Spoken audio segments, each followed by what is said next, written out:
Kentucky's Voice is your home for real news, real people, and real answers.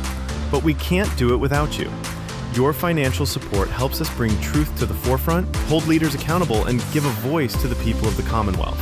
Join the fight today. Give online at kyvoice.org or text KYVoice to 5355. Every gift makes a difference. Stand with us. Speak up. Stay strong. You are Kentucky's voice.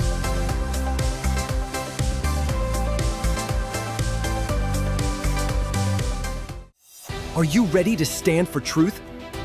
Kentucky is at a crossroads, and we need voices that won't back down. This is your moment to rise, speak up, and be part of a movement that's changing the narrative in the Commonwealth. Kentucky's Voice is calling on bold citizen journalists, fearless editors, and those unafraid to speak truth in the public square. Volunteer, intern, contribute. Scan the QR code or visit kyvoice.org to join the fight. This is more than media. This is your moment. You are Kentucky's voice.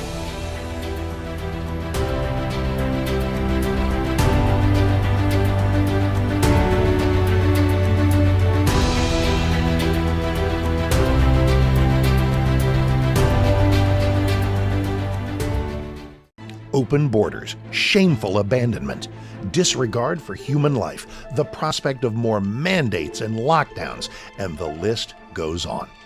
Now more than ever, we need to stick together. Voting alone is not enough. We must use our dollars to support like-minded companies that fight for our rights and beliefs. Patriot Mobile is America's only Christian conservative wireless provider who shares your values. Last year, we gave more than $500,000 to conservative causes. With your support, we'll give more than $1.5 million this year. It's time to band together and support companies that truly love America and fight for our freedoms. Will you join us?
Kentucky's Voice is your home for real news, real people, and real answers.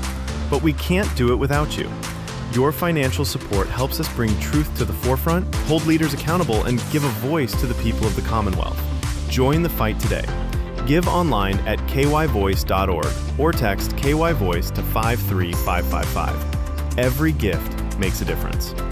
Stand with us. Speak up. Stay strong. You are Kentucky's voice.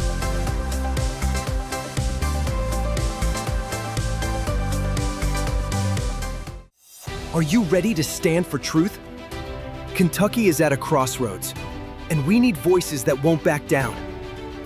This is your moment to rise, speak up, and be part of a movement that's changing the narrative in the Commonwealth. Kentucky's Voice is calling on bold citizen journalists, fearless editors, and those unafraid to speak truth in the public square. Volunteer, intern, contribute. Scan the QR code or visit kyvoice.org to join the fight. This is more than media. This is your moment. You are Kentucky's voice.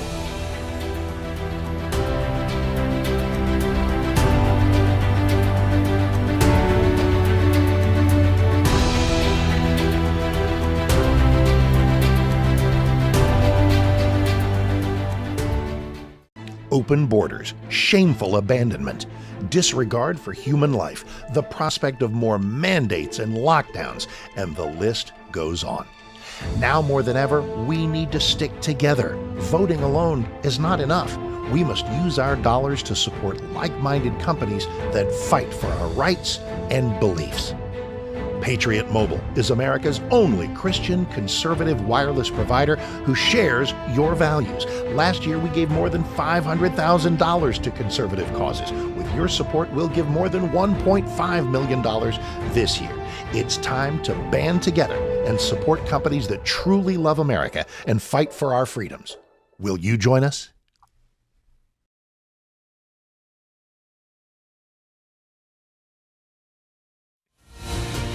This is Kentucky's Voice Radio, covering the latest state and local issues with Tom Fallbush, Bob Scott, and Jim Waters.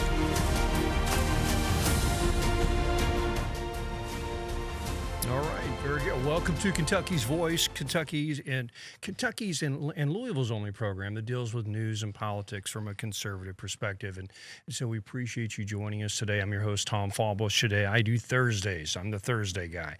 So, and I want to point out the change in my attire today. I've got a little, it looks like a MAGA hat, but it's actually MAPA. Make America Pray Again. There you go, if you notice that. It's kind of cool. And I think that's exactly what we need. We need to make America great. Well, but what makes America great is our spiritual heritage and the fact that we're a good people. And you can't be good without our spiritual heritage, without religion. And you can debate me on that, but I'm sorry. Without you need in order to have virtue. Our founding fathers said, in order to have virtue, you need to have a religion. And in order to have religion, you need freedom, you need liberty, and in order to have liberty, you have to have virtue. So it all circles around. So you can't be a good people unless you're a religious people, but you can't have good religion unless there's liberty. So people are free to choose what religion they choose, and we hope they choose the Lord Jesus Christ, the Christianity, which I personally am convicted to believe that is the true faith, and it's just, if you really seriously seek truth, I think you'll find Jesus, but also with liberty, obviously, in order to have good religion, you got to have liberty, but in order to have liberty, you have to be a good people. So it's a circular thing. You can't have one without the other, and that's one problem America's having. We're no longer we're becoming less and less a good people, right? And because we're becoming less and less religious. And as we become less and less religious, we suddenly have to think about, well, we can't have all these freedoms we used to have. Maybe we can't allow Second Amendment rights. Maybe we can't allow this, that, and the other, because people are just acting out. They're all ratchet. They're all crazy. And so we kind of need to come down on them. And so, So there we go. So Make America Great. Also, I want to appreciate a viewer that sent me this wonderful flag. I don't know if you can see this or not. It says Ultra MAGA, and that is awesome. And I'm going to figure out a place to fly this somewhere. So Ultra MAGA, thank you for that viewer for sending that in.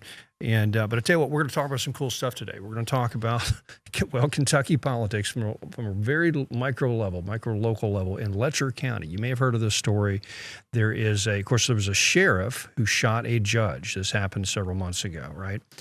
Well, it just came out that apparently there's this huge sex ring that was going on in this county with these local, politicians and the sheriffs and all this stuff. And we're going to play you some story about that. But basically, I guess the way to tee this up is you all watched the Dukes of Hazzard, right? You remember Boss Hogg and Roscoe, and a lot of that was kind of based on Southern American small county kind of politics, and especially early 20th century, every county had its boss, its county judge. They kind of ran the judge. They were all the boss hogs. You always had this corrupt sheriff. You always had this, and you would think, well, okay, that's from the past. That's like from the 1950s or 30s or something.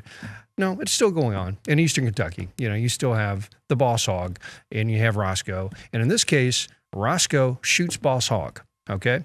But it looks like both Boss Hogg and Roscoe were sleeping with all the female inmates that were coming into the jail. And so, tell you what, let me go to this story, and we'll see what's going on down there. stories. But real quick, a quick recap. Sheriff Sean Mickey Steins shot Judge Kevin Mullins. This was September of last year in Lecter County, Kentucky. It was on surveillance video. There was a camera inside the judge's chamber, and you saw the sheriff go in and shoot the judge, which I've never heard of a sheriff shooting a judge before, which is one of the reasons we started digging into this case. I interviewed, along with Allison, Taya Adams, who was in my last podcast episode, who said she had sex with the judge countless times when she was in jail, when she was trying to get out of charges, that this was just a common thing that people did. It was widespread. Listen again to a little bit of what she said. So, I mean, you're saying it like it's so normal, but I just want to make sure. Yeah. So the judge would have sex with inmates from the jail? Yes. And you saw it? Yes. I was part of it. I was one of them. Not just from being in jail, like coming in off the street and seeing them. Yeah. How did they keep it a secret? It wasn't a secret. It wasn't a secret. Why did you feel like you had to have sex with the judge? Because he's the one with the power. He holds my entire life in his hands. He's the one that makes the decisions over whether I get to keep my children or not. He's the one that makes the decisions on whether I go to jail. Okay, so that was Taya. It was quite an interview that Allison and I did when we were in Kentucky. Allison, you can't see her on video, but she was behind the scenes. But Allison has really been digging into sort of the why behind all of this, because we got so much reaction to our first story, and people wondering, how does this all fit in with why the sheriff may have killed the judge? And there's lawsuits, and there's a lot to it that Allison has dug into. That's why, sorry, I've been talking a lot, Allison. I want to let her talk. I mean, walk us through that. I mean, why? Do we know why? Well, we kind of know why, and I think we're going to find out more. I mean, we haven't actually heard from Sheriff Stein's lawyer in recent times, and he's getting to the point where they're going to divulge exactly why. But a lot of it has to do with the fact that Sheriff Steins was the only person filed against in these civil rights lawsuits. There were like 2 inmates who filed a civil rights lawsuit, and this is what made the state of Kentucky start to investigate this whole scam, or scheme, I should say. Basically, what we have here is that the sheriff was sued along with Letcher County for behaviors that forced inmates into having sex in order to get drug rehab or home detention, either to go to a drug rehabilitation center or have home detention.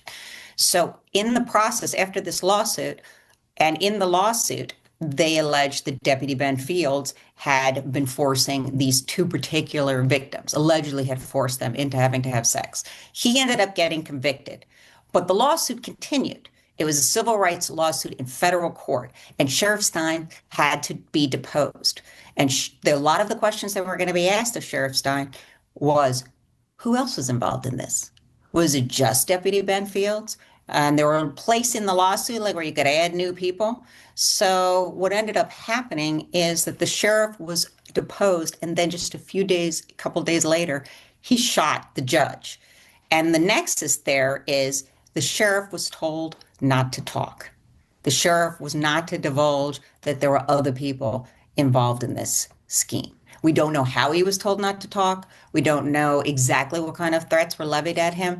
But this has been something that has been out there, that the sheriff went into that depot and he said nobody else was involved.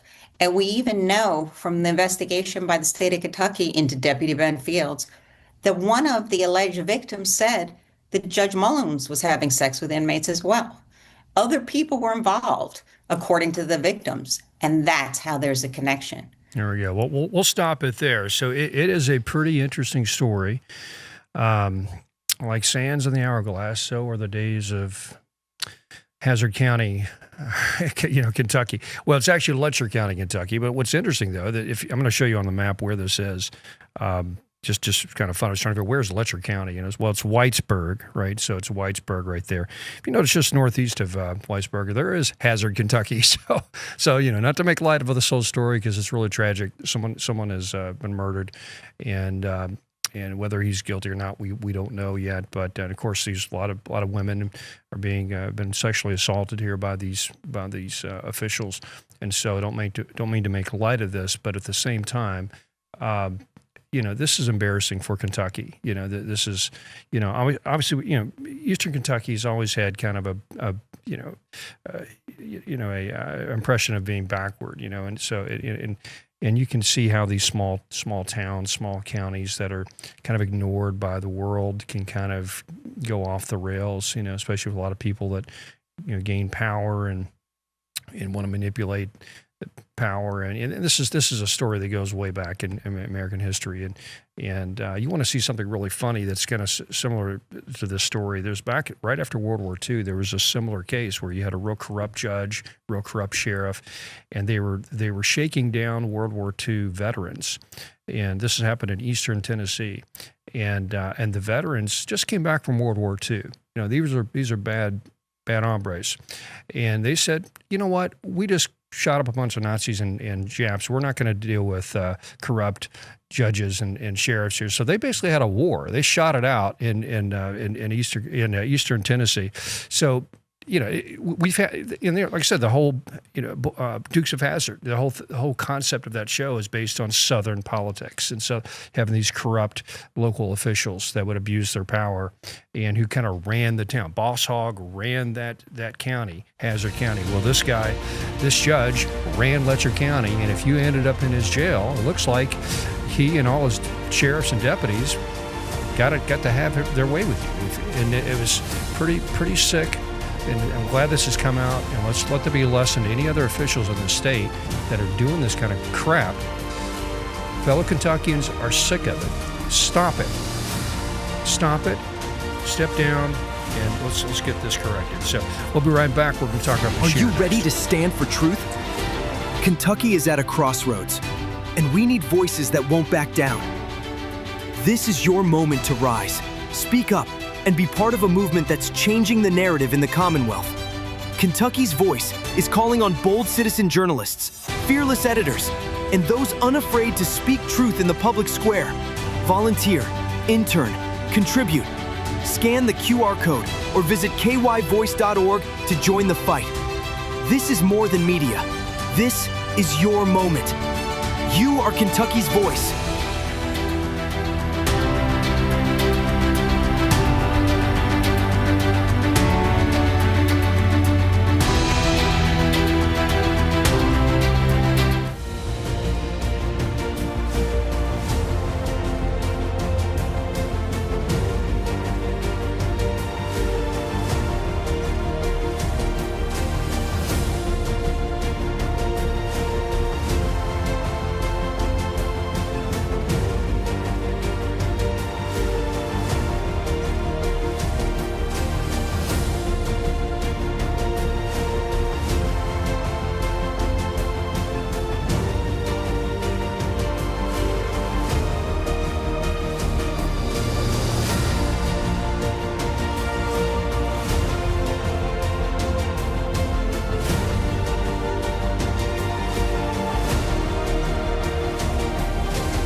Back to Kentucky's Voice Radio, online at kyvoice.org. All right, welcome back to Kentucky's Voice. I'm your host today, Tom Fallbush, and we want to encourage you to participate in the program. We have a text line where you can text your thoughts, and we'll read them out on the air. And so if you're listening to us by radio, which is the live version of the program, or streaming online, you can text us at 502-571-0970, 502-571-0970. Love to know your thoughts about the Letcher County sex ring and murder that happened down there. That's pretty dramatic stuff. It's a little salacious, a little bit, there isn't a grand political, narrative here other than just corruption, which needs to be dealt with. And it looks like it is. But what a shame and what an embarrassment on this state to have to deal with that kind of stuff. So, but I tell you what, speaking of law enforcement, we've got some news. We have some Breonna Taylor news. And so we're going to talk about a recent judgment that was just made with the two officers that were involved that are being accused by the Department of Justice. They have, looks like some of the charges have been dropped. And so we're going to go to a WDRB story here, and we'll tee this up and get our thoughts on this. Felony charges for two former LMPD officers indicted in connection to the police raid that killed Breonna Taylor. As WDRB's Richard Essex explains tonight, the officers in question wrote and approved the search warrant used by police to burst into Taylor's home. The search warrant is central to this entire case. The prosecution argues that police never should have been at Taylor's door. The judge disagrees. They're the strongest search warrants I've ever seen in the 50 years I've been doing this. Former Louisville Metro Police Detective Joshua James and Sergeant Kyle Meany were accused of providing and lying about false information in a search warrant used by police to enter Taylor's apartment. We now know the warrant falsely claimed a postal inspector had told LMPD that Taylor was getting suspicious packages at her home. Attorney Thomas Clay, who represents James, defends it. He wrote the affidavit for the search warrant. There were like 6 search warrants, 5 of them were completed, and they were signed by Judge Shaw. One of the best judges we had on the bench, was very thorough in her examination of these search warrant affidavits, and all the search warrant affidavits.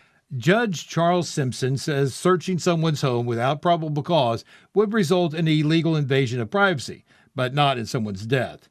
Police were looking for money and drugs involving Jamarcus Glover, who was at the center of a narcotics probe by Louisville police. The warrant for Taylor's home was executed around the same time that police served other warrants on suspected drug houses in the city's West End, some 10 miles away. She was Glover's ex-girlfriend, but no money or drugs were found at Taylor's home. Neither Janes or Meany were at the raid of Taylor's apartment, and attorney Thomas Clay says there is more to the story, which will come out in due time. There are things I would like to say which the ethics prohibit me from saying at this point. All I can say is the ball is back in the Department of Justice's court, and we look forward to proceeding with whatever they intend to do, whether they intend to dismiss this case now or whether they intend to go forward with it. We're going to be there to challenge anything they want to do to Joshua Janes. Janes is also charged with 2 other felony counts for conspiracy, falsification of records, and misdemeanors for civil rights violations. He faces up to 25 years in prison. In Louisville, Richard Essex, WDRB News. There we go. So it looks like there's some sanity sanity being brought back to this case, and it's maybe insanity as it applies to just policing in America. We went through this moment back in the I guess 2020, 2021 during the riots and the Breonna Taylor thing and the George Floyd thing, where this hysteria basically took over the country. And this hysteria of the police are killing black people. And there's this epidemic of abuse of police officers. And it looks like, over time, people have kind of realized, well, maybe that's not exactly what happened. Maybe it's not exactly what happened in this case, even. And plus, we're seeing the results of the whole effort of defunding the police and just the demoralization of police in general. Of course, LMPD here in Louisville, lost 25% of their force or something. Half of them retired, and the other half quit, and it's absolutely ridiculous. And we've dealt with this for for at least 4 or 5 years now. And so the fact that this case is getting some attention to kind of resolve the, or just at least just bring some justice to it, bring some fairness to it, it is very refreshing. And I think we really need this. And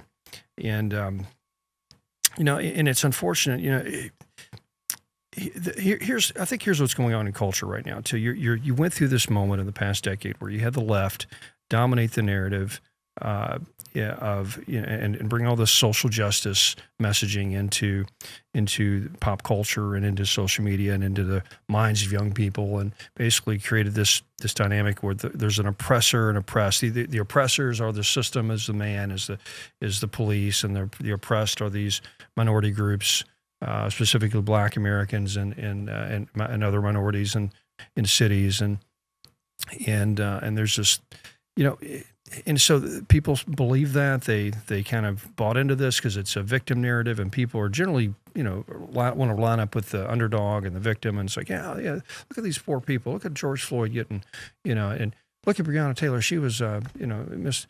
But these things are much more complex, and I think, and I tell you one good thing, social media has of course caused that hysteria, but at the same time, I think the solution is also coming from social media in a lot of ways. And so, what's really taken off over the past few years on social media and on YouTube are a lot of these body camera videos and so ever since George Floyd, ever since all these events in the past decade or so, one of the outgrowth was body cameras. So we're going to insist that every officer has a body camera, and so what that has done is given the public and the average person a much clearer view of what police officers have to deal with every day.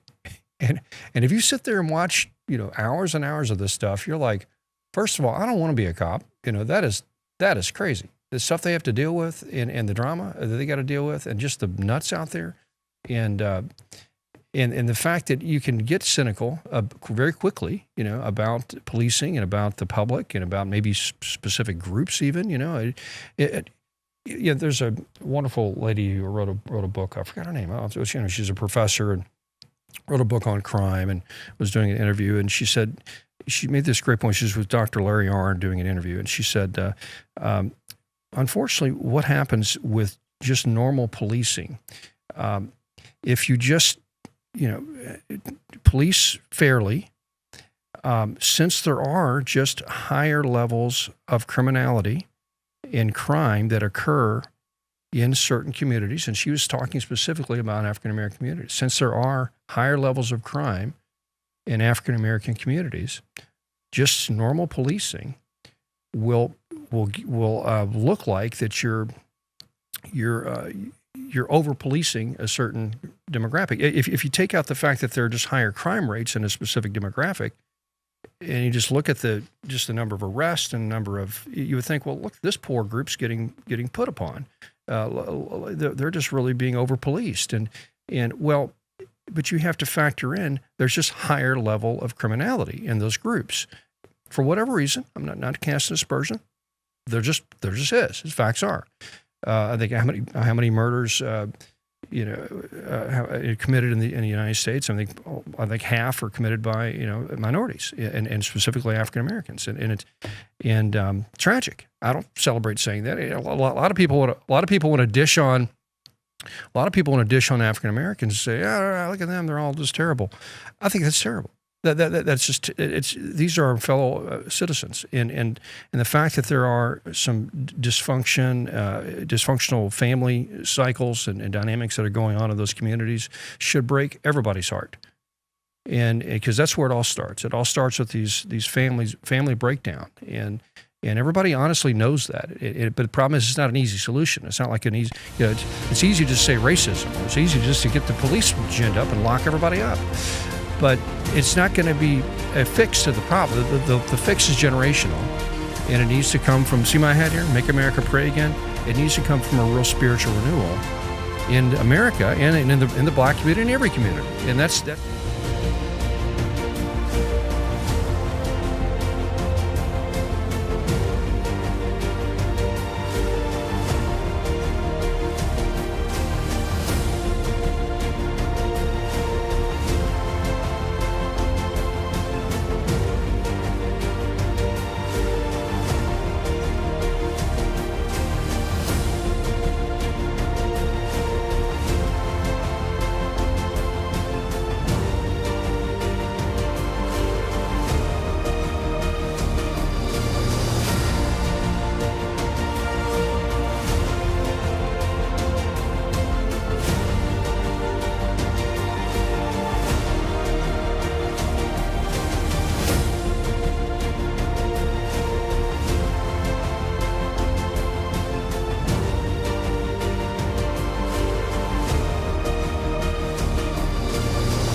to Kentucky's Voice Radio online at kyvoice.org.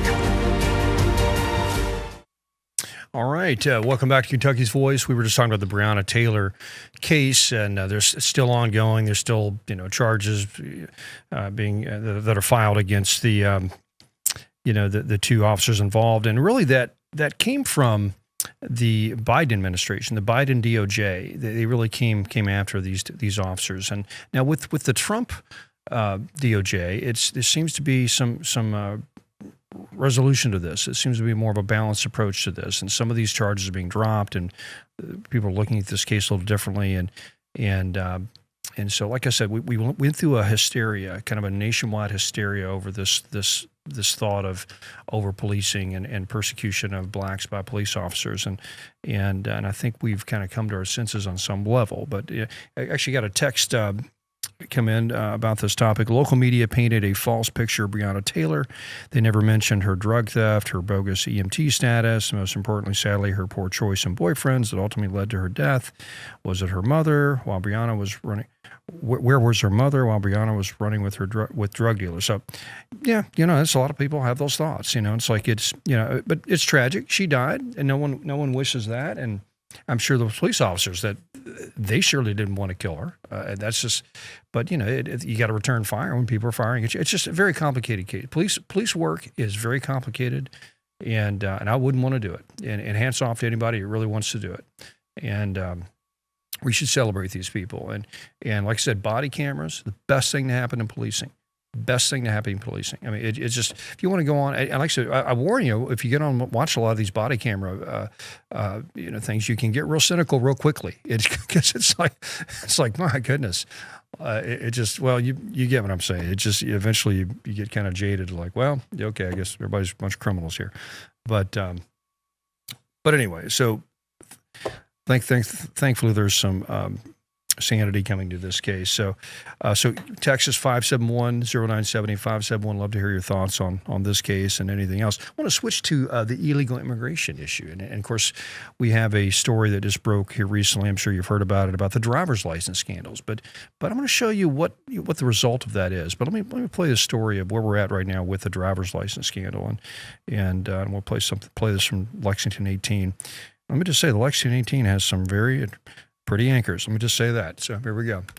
Several state and federal lawmakers demand an investigation into a reported fraud scheme involving Kentucky driver's license. This week, a former Kentucky clerk told a Louisville news station that her coworkers sold undocumented immigrants driver's licenses they couldn't legally obtain. Governor Andy Beshear addressed the situation today, saying, quote, irregularities were found. LEX 18's political reporter Carolina Buchek has the story.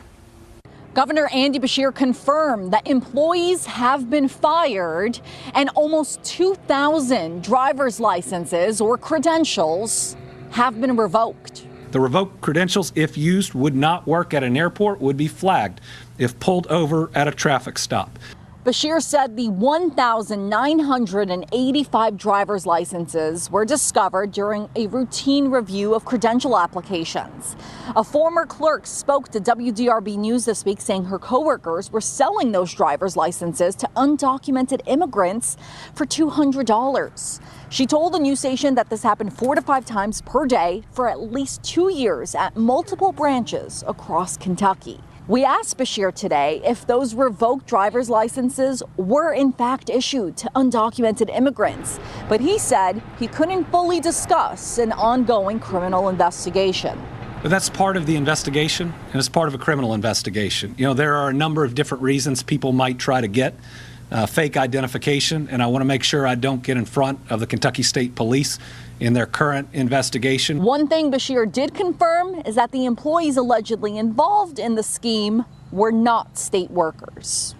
Beshear was asked about this alleged fraud scheme by multiple journalists today, and he repeatedly emphasized that he can't go into too much details because he says all of this is under an active criminal investigation at the moment. In Frankfort, Carolina Buchek, LECT News.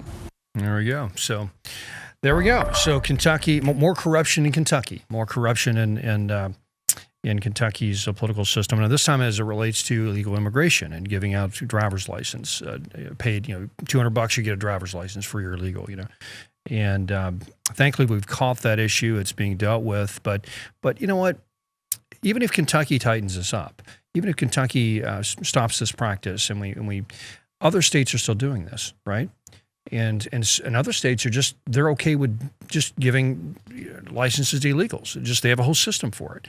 And let me play another story real quick of what the result of that is. This just happened in Florida. A truck driver does a U-turn, kills a family of 3. And guess what? This truck driver was an illegal immigrant. And guess what? His driver's license was from California, where they're happy to do this.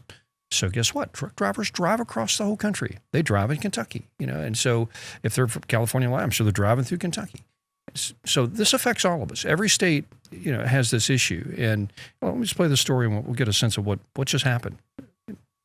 Now been charged after his truck jackknifed a minivan while making an illegal U-turn, killing the 3 people inside the van. The migrant, who is believed to have crossed the border illegally in 2018, was granted a commercial driver's license by the state of California. He now faces vehicular homicide charges and deportation. Florida Attorney General James Uthmeier joins me now to talk about this horrific situation. Attorney General, thank you so much for joining us. What was your reaction when you saw this footage and realized this man cost 3 people their lives? Yeah, it's a horrific situation. California should not have provided this person the driver's license and a permit, not just for a car, but to drive large-scale trucks. To then drive into Florida, engage in this dangerous behavior and take the lives of 3 others is really a tragedy, but it shows how dangerous the open border policies under Obama and Biden have been that have continued to wreak havoc on communities across the country. We're certainly going to charge that person with the heaviest crimes we can and make sure that he gets locked up for as long as possible before then being deported back where he came from. Yeah, and if you watch this footage, as you did and we just showed, I mean, the people in this black minivan had absolutely no time to react. It was a 30-year-old, a 37-year-old, and a 50-year-old. 2 of them died on impact, and 1 of them died at the hospital. Absolutely tragic situation. And you touched on this. Why, if you cross into the country illegally, are you allowed to get a commercial driver's license in the state of California? Well, you shouldn't be able to, and we're certainly going to look at ways that we can go after California, fight back, and protect our citizens. Here in Florida, if you're an illegal, you are not going to get a driver's license under no circumstances. We made that law in this state many years ago when we banned the opportunity for sanctuary cities. So it's a tragedy, but when it comes from California, nothing surprises me these days. Gavin Newsom should focus more on rule of law than crying and defending these heinous criminals. Yeah, well, if he is found guilty of homicide, he will likely serve his sentence in Florida. Can you confirm that he will? And if so, what kind of time is he looking at before he is deported? Sure. Well, yeah, I can confirm we're not going to deport or let this guy out of our sights until we have convicted him and ensured that he is behind bars for as long as possible, likely the rest of his life. We'll stop there. But, at the end of the day, giving illegals driver's license, I'm sure you've heard this term, import the third world, become the third world, right? And if you've ever seen video of India and the way they drive in India, and just look at the streets there, first of all, they may have street signs, they may have stoplights, no one pays attention. It's just a total it's almost like water. Like these streets are just kind of flowing like water, around pebbles, and people are just finding openings and just, that's how they think. It's like, hey, I need to make a U-turn. Okay, let's just do it real quick. That's how my country is what we do. They just gave me a license, so I'm just going to drive like I did in my own country and whatever.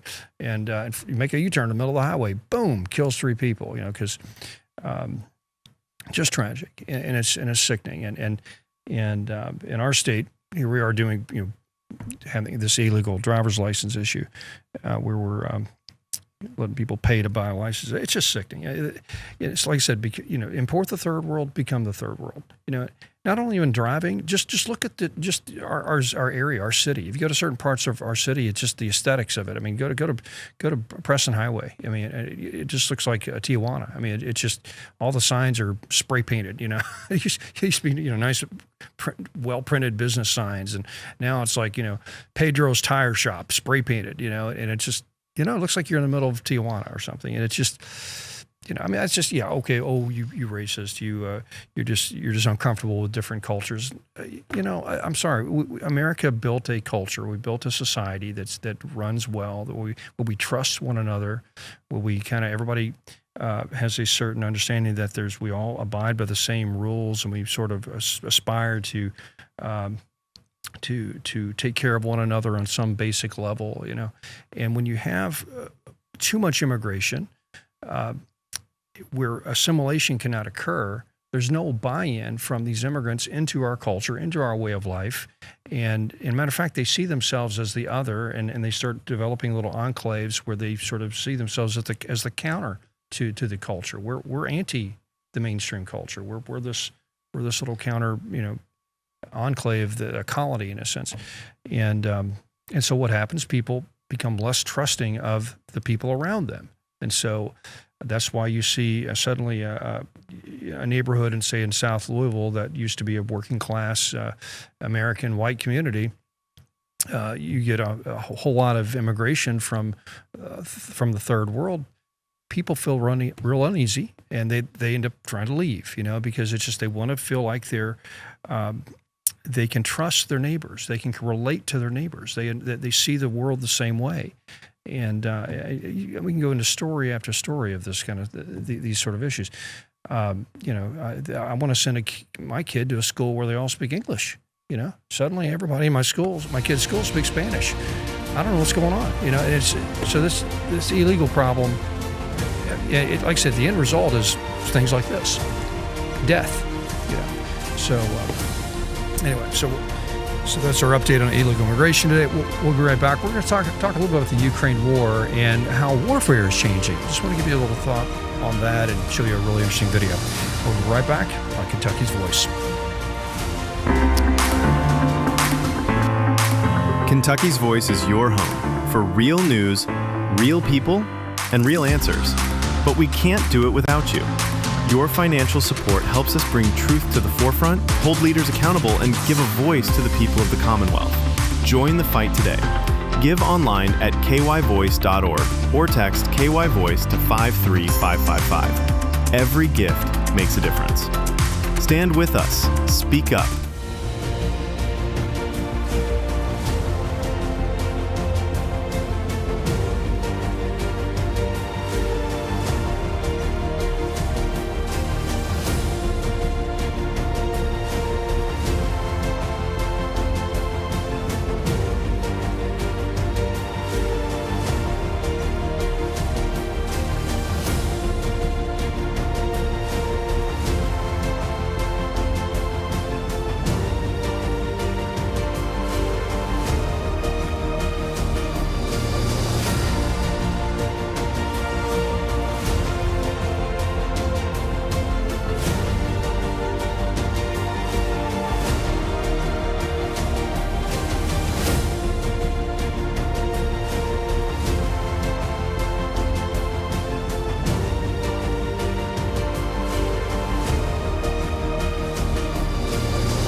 Kentucky's Voice Radio, online at .org.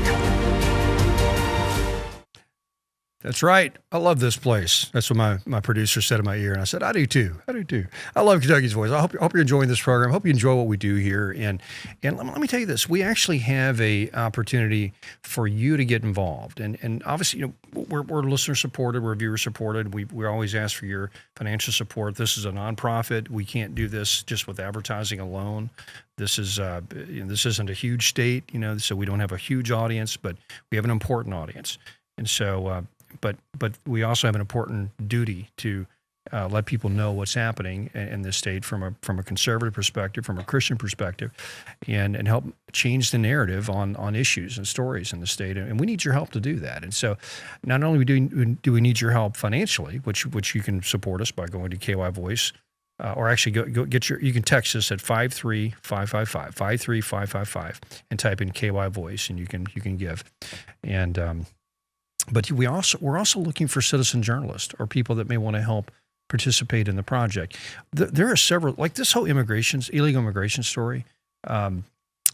We need a few people on that beat, actually doing some stories every day and doing some investigations, like who's doing all this corruption and in this town that's letting all this happen. And we just need some people to do it. I mean, if we had the income, we would just hire reporters and do that. But at the end of the day, I think maybe just having some citizen journalists that are really passionate about this would probably make a better impact because you're doing it for the love of it anyway. But anyway, if you ever felt called to really make a difference on these issues, more than just listening to the radio, listening to talk radio, conservative television, that's great. It's cathartic. You learn a lot. You help. It's encouraging because you hear your opinion voiced by others, so you don't feel like you're alone. So that's very important. But there's also the next step of do something to change it. Do something. Let's get involved to try to move the needle on these things, and you can do that with us, and we would love to have you involved. And we'll set you up. We'll give you cameras. We'll train you how to do it. We'll show you how to edit. We'll show you how to write. You can do social media with us. Whatever you want to do, just give us work with us, and so how to do that? Go to our website, kyvoice.org. There's a link there to volunteer to be a citizen journalist, and love to have your help there. We did have another text come in. Let's see here. It says back then on the Breonna Taylor story, the question is, should the citizens be prepared for more protests and riots in the metro with regards to the outcome of the officer involved with the Breonna Taylor search warrant? I don't know. I think maybe the era of the riot and that whole hysteria is passe, is past now. I don't know if that can happen in this environment. I know the far left would love to see it happen. They're organizing right now to try to get that level of attention and energy spun up again. It probably won't happen in the next year or two. It's probably something between the 2026 to 2028 era. You're going to see more of that kind of. But there's a real deliberate effort of all these far left groups to organize and kind of push back against the Trump agenda. And they're facing a lot of headwinds because the country has just went through what they want for the country. We just saw what they wanted, and we don't like it. And so we've repudiated that. We've chosen Trump, and we brought them back in. The whole conservative populist movement is on the ascendant, and also all these left-wing groups are not getting their government money like they used to, right? All these when Doge come in and shut down USAID, a lot of the money that was all these AstroTurf activists ran off of came from groups like USAID and came from your tax dollars. You're basically paying for these protests to happen in your city. So I don't think we're going to see that. I'm sure you'll see somebody come up and make a point about it, but I don't think you'll see the riots as we did in the past. However, we need to be prepared. And I want to say this. I think all of us in this side of the movement, we need to be prepared and have a community around us, people that are like-minded, that are ready to respond to these sort of radical left-wing activists. And I think not in a militant way necessarily, but in an activist way, and that's one thing conservatives have not done. We're kind of, which is, to our credit, we're busy with our lives, right? We work. We actually work for a living. We actually help make the world move and pay for everything for these nuts to go out and protest. So we don't have time a lot of time. We have families. We have, we commit to our church. We commit to our those sort of things. But we need to be thinking about how to push back because we're in a moment of counter-revolutionary a movement right now, because Trump is a counter-revolutionary. We went through the revolution, the past decade of all the woke business and all the George Floyd riots and all the LGBT stuff and being shoved down your throat and just the globalism and the world government that we've had to live through. Well, the counter-revolution is here, and it takes counter-revolutionaries to fight the counter-revolution. So don't sit back and think, well, Trump's got it. We're all good now. It's just one man. I mean, granted, he's a lot of power, and he's got the government under him now, but still, on the grassroots level and a local level, it's you. It's up to you. And even in this state, we've got a Democrat governor, doing his silliness, King Andy there. And if Mr. Producer, you want to bring up our beautiful picture of King Andy, I'd love to highlight that. Governor Bashir, King Andy there. There we go. We wanted to pull that up to just remind you of that man's going to try to run for president. Him and Gavin Newsom, and so we got to prevent that from happening. But anyway, I'll tell you what. I want to switch gears real quick. I want to show you something that I want to. Well, I tell you before I go to that, let me real quick. There's something in the news today. Israel is surrounding Gaza City. I want to make a quick comment about that. Israel is determined to occupy Gaza, and they're going to move in and wipe out Hamas, and I think it's wonderful, right? Okay, there's a lot of people on the right that are starting to push back against Israel. I'm not one of them. I think the Israelis have every right to do this, and if any country had a territory like the Gaza Strip next to their border that was lobbing missiles and then launching these horrific terrorist raids, kidnapping, murdering, raping their citizens, any country would invade and occupy and overthrow the government there. Any country would do that. So the fact that, Israel's just, they're genocidal, or they're just putting on these poor Palestinians. Listen, there were no Jews in Gaza. Nobody there. They left. They actually walked out of Gaza. They gave up territory. In 2005, there were a few settlements there. They actually shut those down, and so there we go. And people say, well, you were still occupying them. You had walls all around them. They were you didn't let them get out. No, actually, people in Gaza could actually go to work in Israel. They let them cross the border and go to work in Israel. They had plenty of jobs there.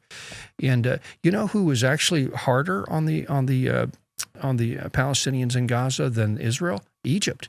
Egypt has a border with Gaza in the south, and Egypt's border wall is taller than Israel's because they know these Palestinians are nuts. They're all a bunch of radicals, and they're just, nobody in the Middle East likes the Palestinians. That's the dirty little secret. All the Arab world, they love to tout the Palestinian cause, but none of them like the Palestinians because they're all dysfunctional and they're all ate up with themselves, and no one likes no one likes them. So that's why nobody lets them immigrate into their country. When they do, they keep them in little refugee camps and never let them assimilate into their culture. So it's just, Israel has no choice to do this. And go Israel, occupy Gaza, wipe out Hamas, do what you have been doing, which is a humanitarian approach to war, which is, hello, Gazans, if we're going to invade this area right here, if to be safe, you should leave this area. As a matter of fact, we're going to start bombing now. Ready? We're going to give you a little warning. Here we go. We're bombing now. We're warning you. And matter of fact, hey, you go over here. We'll feed you. We'll actually give you food and water. So, it's just the most humanitarian approach to war. Anybody, no one, like you go to Russia and Ukraine, no one's saying Ukraine's committing genocide for defending themselves against Russia. So it's just nonsense to have all this anti-Israel crap, and I'm just sick of it. And Israel, yes, they can do wrong. It's not like one of these people, Israel can do no wrong. I'm not one of those conservatives in that sense. But in this case, they have every right to do what they're doing, and they should do it. And they've given the Gazans plenty of chance for self-rule and to govern themselves, and they've shown time after time that they're not interested. They just want to kill Jews and wipe Israel off the map. That's all they want to do. And they just say it every day, and they prove it in their actions. And Israel's finally said, well, you know what? Give them a chance. And now they're killing us now. And so we need to do something. We're going to go in and do something. So we're going to solve it long time. So Israel's probably going to occupy Gaza forever. And it's going to be, I'm fine with that. Now the question is what to do about the West Bank. That's a whole other issue. The West Bank's been ran by the Palestinian Authority, which was the old PLO terrorist group, and they seem to be a little more moderate, a little more content with having a state there. But anyway, it's complex. The Middle East is complex, and I've always been sympathetic to the cause of Israel, and it is their land for thousands of years. They've always lived there, and we can go and get into all that later. But okay, I was going to get into warfare. I don't know if we got enough time to do this, but there's a clip I want to show you. I'm going to show you how warfare has changed, and it is we used to think that all we need is Second Amendment, right? We just need our guns if the government ever goes crazy, and so. Well, maybe not, and I'll tell you why. I'll watch this quick clip here, and I'm going to show you what drone warfare looks like from the perspective of someone getting hunted by a drone. So you can see a motorcycle rider attacking together with other riders in direction of the Ukrainian positions. The motorcycle rider is hit by a first-person view drone, dismounts and tries to evade other drones which are chasing him. And this gives you a good example what it looks like, the situation at the front. So these Russian soldiers they just got attacked by a drone on their motorcycle. And they're like, okay, we need to just figure this out. All of a sudden they start hearing these drones fly overhead. Автомат! Автомат! So, he's saying, hey, shoot him, shoot him. Listen to that sound. It's just dramatic stuff. So they're swooping at them right now. There you go. You see it on the screen. Right over. Imagine you're a soldier, and this thing is flying at you. I mean, it's just terrifying.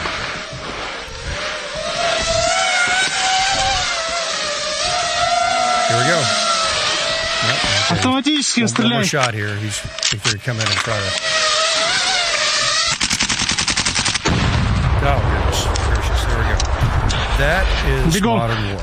That's warfare today. So I show that in the sense that, if you're into the Second Amendment, you might want to buy a drone because it's you're going to need more than just your AR now to